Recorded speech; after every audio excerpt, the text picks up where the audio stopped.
Ya, shalom. Mari kita lanjutkan contextual Bible ini pagi ini. Bacaan kita dari Injil Lukas pasal 11 ayat 29 sampai ayat yang ke-54. Injil Lukas pasal 11 ayat 29 sampai ayat 54. Persilakan. Lukas 11. Ketika orang banyak mengerumuninya, berkatalah Yesus, "Angkatan ini adalah angkatan yang jahat. Mereka mengendaki suatu tanda, tapi kepada mereka tidak akan diberikan tanda selain tanda Nabi Yunus. Sebab seperti Yunus menjadi tanda untuk orang-orang Niniwe, demikian pula lah Anak Manusia akan menjadi tanda untuk angkatan ini. Pada waktu penghakiman, ratu dari selatan itu akan bangkit bersama orang dari angkatan ini, dan ia akan menghukum mereka. Sebab ratu ini datang dari ujung bumi untuk mendengarkan hikmat Salomo, dan sesungguhnya yang ada di sini lebih daripada Salomo." Pada waktu penghakiman, orang-orang Niniwe akan bangkit bersama angkatan ini, dan mereka akan menghukumnya. Sebab orang-orang Niniwe itu bertobat waktu mereka mendengarkan pemberitaan Yunus, dan sesungguhnya yang ada di sini lebih daripada Yunus. Tidak seorang pun yang menyalakan pelita, lalu meletakkannya di kolong rumah atau di bawah kerantang, melainkan di atas kaki dian, supaya semua orang yang masuk dapat melihat cahayanya. Matamu adalah pelita tubuhmu. Jika matamu baik, teranglah seluruh tubuhmu, tetapi jika matamu jahat, gelaplah tubuhmu. Karena itu perhatikanlah supaya terang yang ada padamu jangan menjadi kegelapan. Jika seluruh tubuhmu terang, dan tidak ada bagian yang gelap, maka seluruhnya akan terang, sama seperti apabila pelita menerangi engkau dengan cahayanya. Ketika Yesus selesai mengajar, seorang Farisi mengundang dia untuk makan di rumahnya. Maka masuklah ia ke rumah itu, lalu duduk makan. Orang Farisi itu melihat hal itu dan ia heran, karena Yesus tidak mencuci tangannya sebelum makan. Tapi Tuhan berkata kepadanya, "Kamu orang-orang Farisi, kamu membersihkan bagian luar dari cawan dan pinggan, tetapi bagian dalammu penuh rampasan dan kejahatan.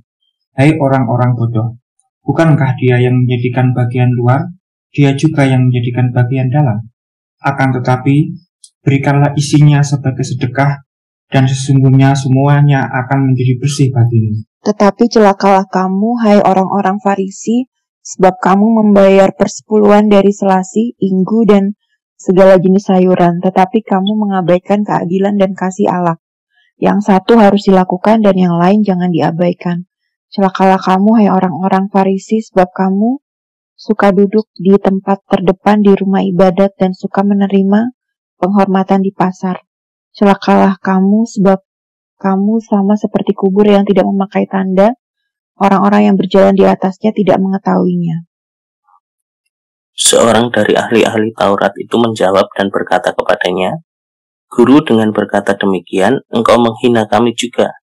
Tetapi ia menjawab, "Celakalah kamu juga, hai ahli-ahli Taurat, sebab kamu meletakkan beban-beban yang tak terpikul pada orang, tetapi kamu sendiri tidak menyentuh beban itu dengan satu jari pun.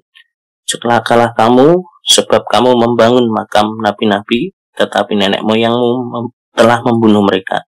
Dengan demikian kamu mengaku bahwa kamu membenarkan perbuatan-perbuatan nenek moyangmu, sebab mereka telah membunuh nabi-nabi itu, dan kamu membangun makamnya.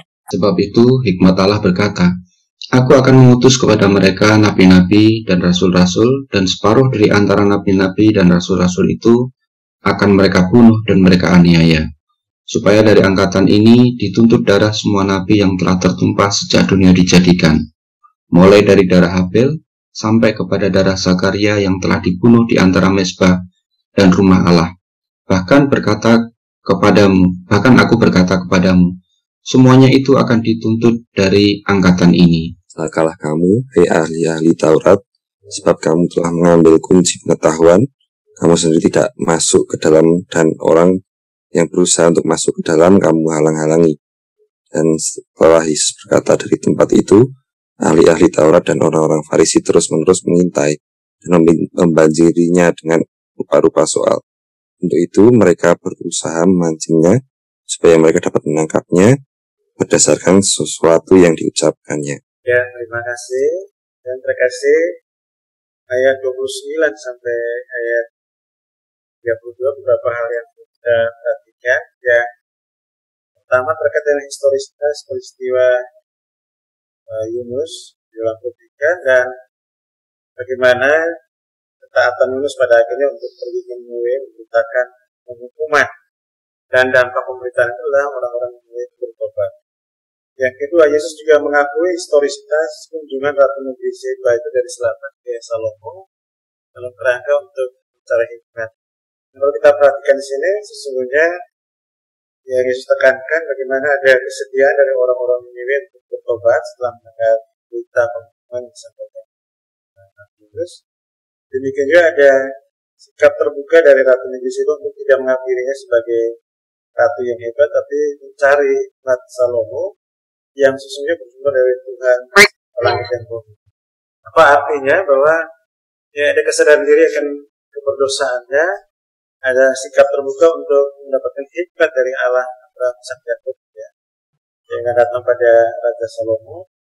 Itu berarti ada sikap menundukkan diri juga, kerendahan hati untuk mencari, menemukan hikmat yang dari surga dan mencari mendapatkan keselamatan dari Allah.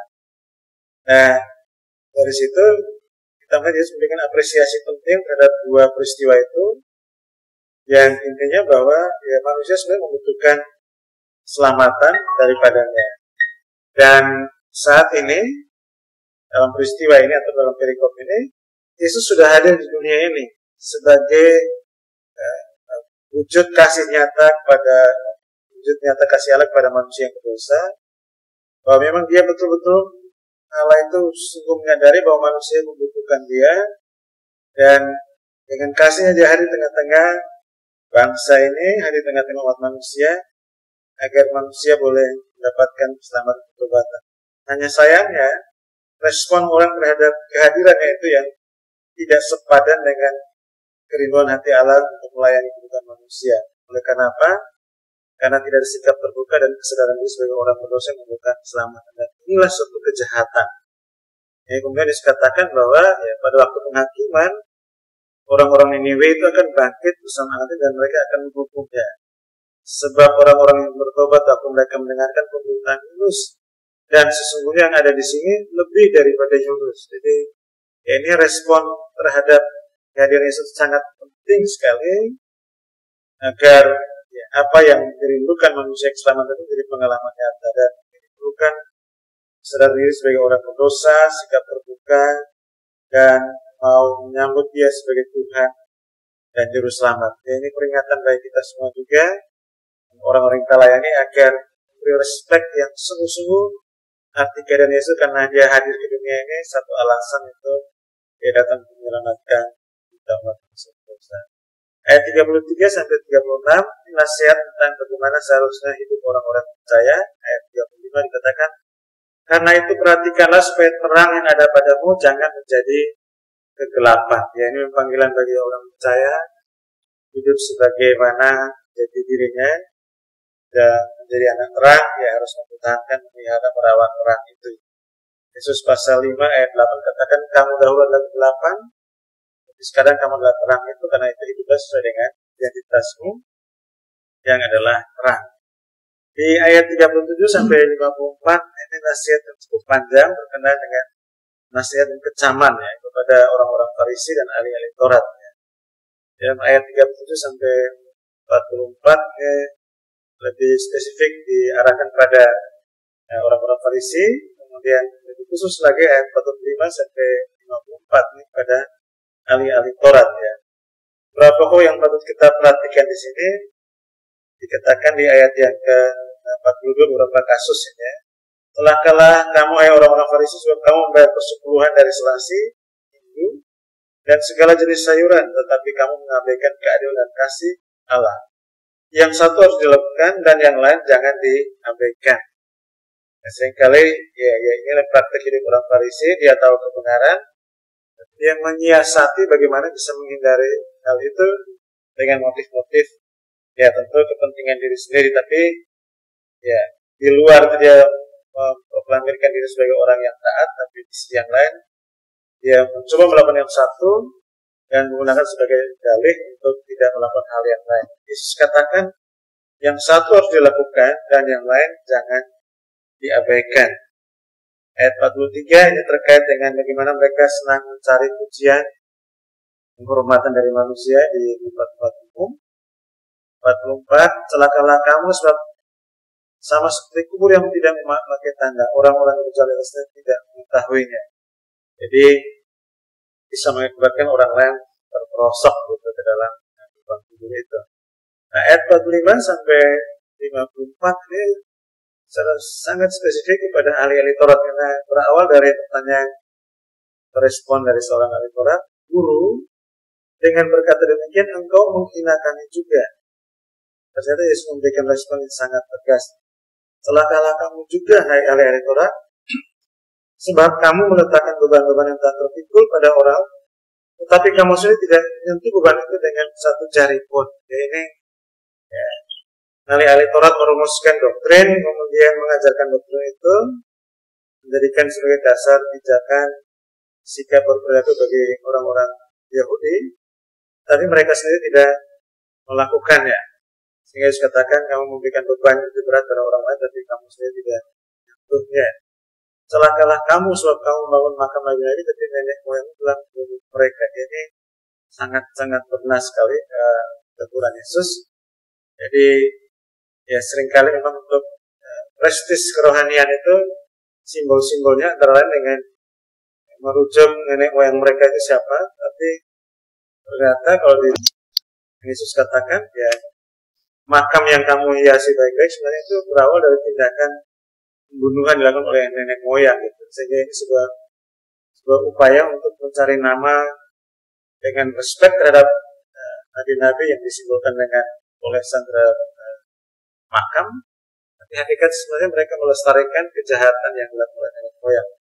Nah, ini perlu suatu pertobatan untuk hidup yang berintegritas. Dan di ayat 52, celakalah kamu hai ahli Taurat sebab kamu telah mengambil kunci pengetahuan, kamu sendiri tidak masuk ke dalam, dan orang yang berusaha untuk masuk ke dalam kamu halang-halangi.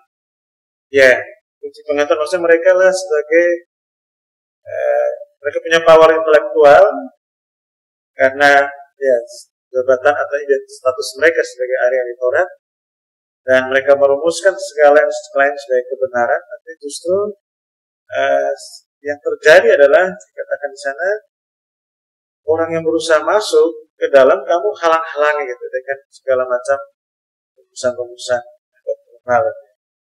Nah, ini yang ditegur oleh Yesus dengan begitu keras, mengatakan kepada mereka celaka dan celaka.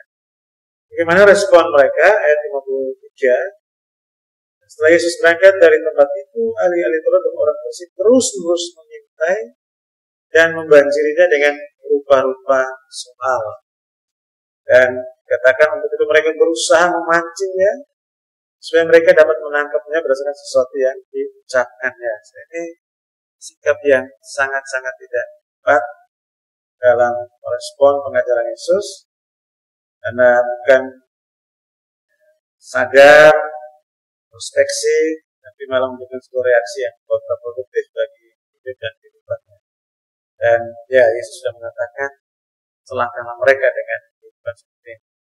Nah, sejatinya apa yang dituntut Yesus dari semua ini, dari ayat 37 sampai 54, ya jelas sebuah panggilan untuk hidup yang berintegritas. Artinya satunya kata dengan perbuatan, satunya doktrin dengan praktek, satunya pengajaran dengan aplikasi yang optimal. Dari bacaan pagi ini kita menemukan satu kebenaran mana teks yaitu bahwa Tuhan Yesus memanggil setiap orang agar mau bertobat dan hidup berintegritas dalam seluruh aspek. Aplikasi bagi kita, sudah kita memiliki kehidupan yang berintegritas. Ya, salah satu sikap yang baik juga adalah bagaimana kita selalu senantiasa terbuka jika menerima pengajaran firman Tuhan, dan jangan jadi bukan kritik yang tidak tepat, tapi berikanlah hati yang terbuka leluasa koreksi. Nah, dari situlah langkah awal menjadi pembaruan, keterbukaan, transformasi, dan pada dewasa. Biarlah hidup kita hari ini semakin berkenan padanya, apa yang kita tahu, apa yang kita pahami sudah kebenaran. Namun Roh Kudus tolong kita yang bisa mempersembahkan hidup kita sebagai persembahan yang sungguh-sungguh menyenangkan hati Tuhan, baik dalam kata maupun perbuatan. Tuhan memberkati kita semuanya. Amin. Kita sambut renungan pagi ini dengan menyanyikan Bapa, ku persembahkan hidupku sebagai persembahan yang hidup, yang berkenan kepada Allah.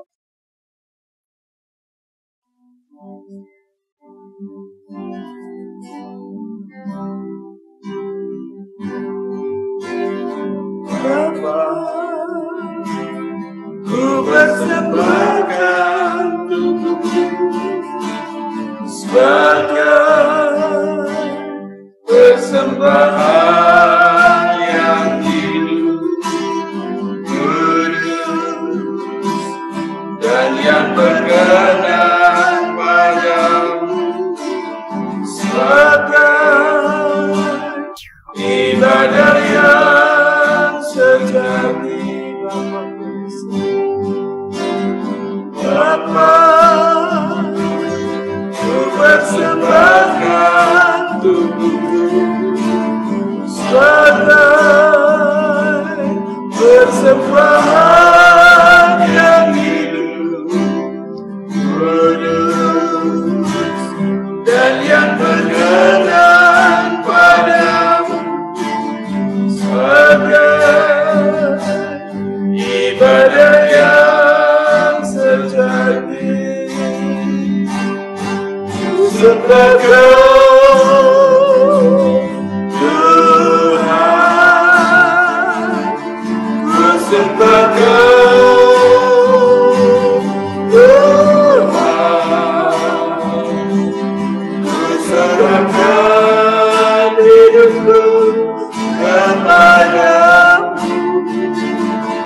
untuk kemuliaan nama-Mu.